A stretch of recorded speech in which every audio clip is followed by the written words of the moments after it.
السلام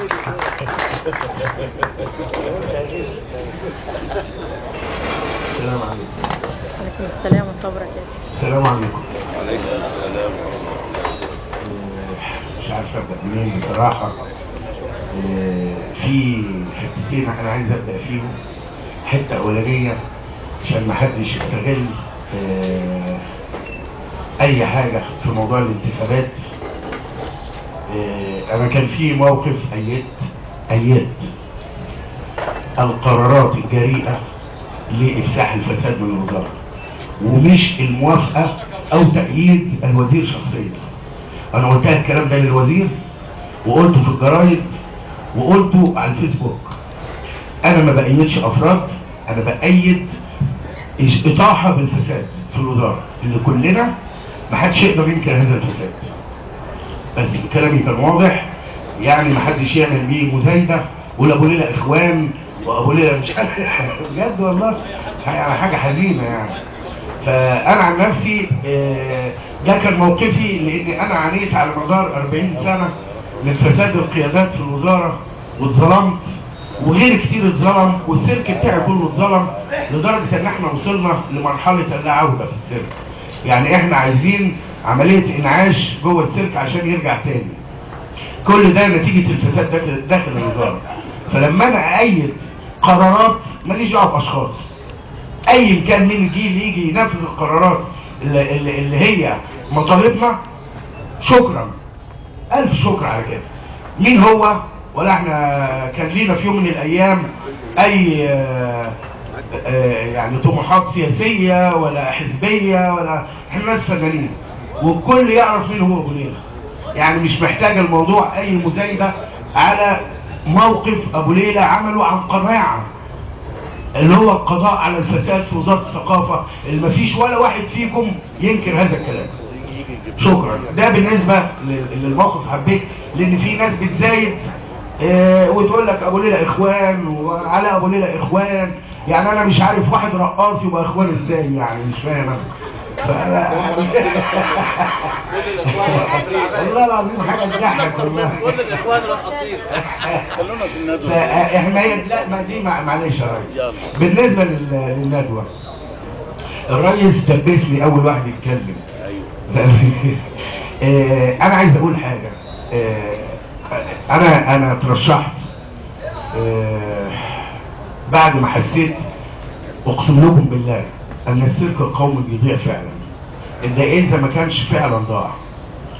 احنا عايزين مواقف قويه جدا، عايزين ناخد حقوقنا، عايزين نعيد مجد السيرك اللي انشاه جمال عبد الناصر وكان كلنا بنفتخر بيه، لف العالم واثبت وجوده بره. كان من مطلب من مطالبنا على مدار جميع الدورات السابقه ان ليه ما حدش يمثل شعب الجمعيه العموميه او النقابه، حتى ولو كل 3 شعب واحد بيمثلها مثلا، بس يبقى في حوار وفي واحد بيتحمل مسؤوليه بيته والدفاع عنه، ما نبقاش الموضوع بيتقضى بالتليفونات. انا ما انكرش الاستاذ محمد ابو داوود، الاستاذ سامح الصريطي، الاستاذ الصاوي، الاستاذ منير مكرم، يعني بصراحه جميعهم، استاذ احمد صيام، يعني الناس دي كلها انا لما لجأت لها في مشاكل خاصه بالسيرك ما خذلونيش. ولما احنا قلنا هنعمل احتفال مهرجان لتكريم الفنانين الذين شاركوا في حرب اكتوبر، وكان المقصود منها عايزين نقول للشعب البسيط ان الفنانين مش مجرد يا جماعه ناس بتسهر وبتروح فنادق واحتفالات ومهرجانات وناس متدلعه ومتريشه، لا دي ناس زيها زي اي مواطن عادي بيحارب وممكن يستشهد او يصاب او يجرى له اي حاجه. فكانت حته وطنيه.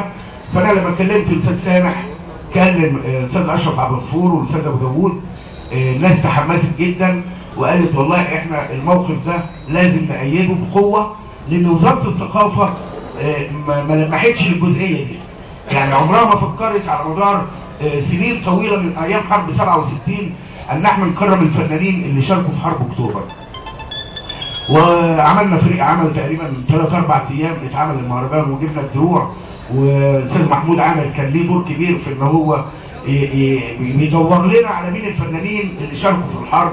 مصطفى الدمرداش قام بدور كبير، يعني كان في فعلا فريق عمل الناس كلها شاركت فيه، والحمد لله رب العالمين. انا سعيد ان السيرك القومي بالاشتراك مع النقابه، وانا قلتها على فكره وزعلت ناس في الوزاره اما انا قلت ان النقابه هي بيت الكبير مش وزاره الثقافه.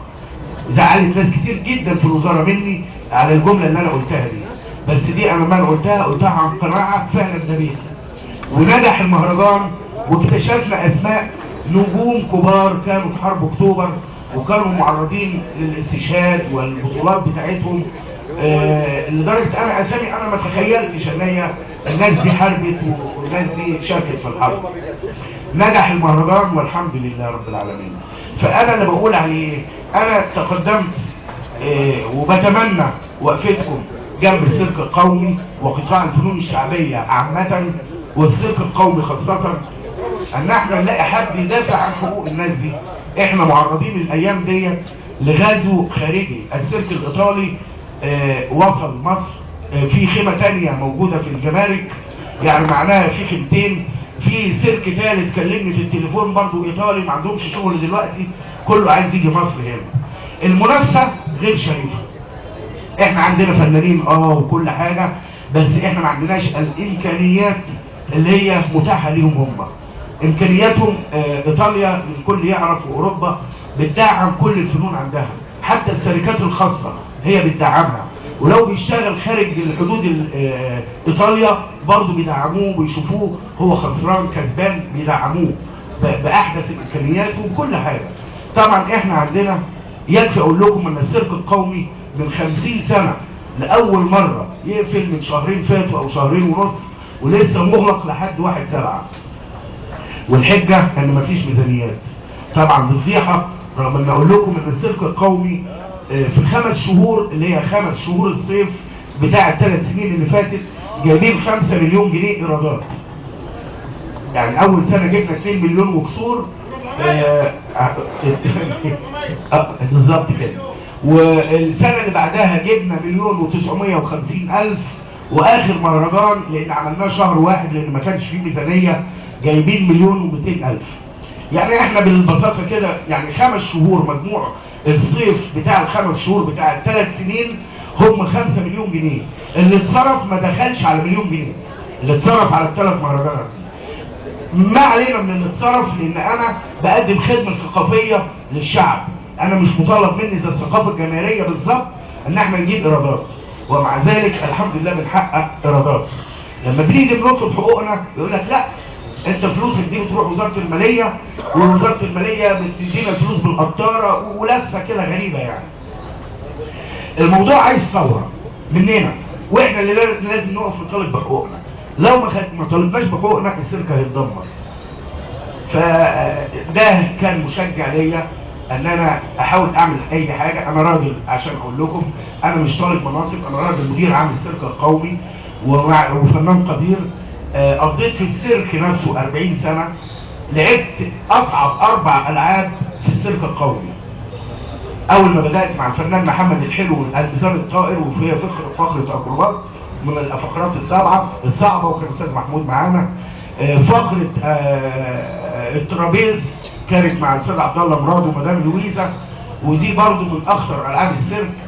سافرت روسيا بعد كده عن طريق الوزير الفنان العظيم يوسف السباعي، بعت لي بعثه اقعد 4 سنين في موسكو عشان ادرس دراسه اكاديميه لفنون السيرك. الحمد لله انا درست الدراسه دي، وكان بجانب الدراسه دي كان لازم اعمل فقرات مش موجوده في مصر. فعملت فقره العقله الهوائيه، التوازن على العقله الهوائيه، والفقره دي ما بتقدمش لحد الان في اي شركات في العالم اصلا، يعني لان هي تدريباتها صعبه جدا. بس احنا كان عندي 19 سنه وعندنا حماس وبنستقتل وعايزين نرجع يبقى عملنا حاجه يعني. والحمد لله ربنا وفقني، عملت فقره اكروبات على السيرك. يعني دي من الفقرات اللي انا عملتها في السيرك. بقيت مدير سيرك وبعدين مدير عام. الحمد لله ربنا وفقني ان انا اقمت 3 مهرجانات في خلال 3 سنين، اللي انا قدرت اعمله بالاراده وباحلامي وبوقوف زمايلي جنبي ان هم عايزين واحد يعني في ظهرهم او واحد يتصدر الصف عشان يجيب لهم حقهم. وقفنا نزيف تأجير السيرك القومي اللي كان بيتم تأجيره لمدة 30 سنة، ودي كانت مافيا من الديوان العام وبعض وكلاء الوزارة مش هنذكر اسامي، كان الكل بيتقاضى رشاوي لتأجير السيرك القومي خلال شهرين الصيف، اللي هو ايه بقى؟ اللي هم الموسم.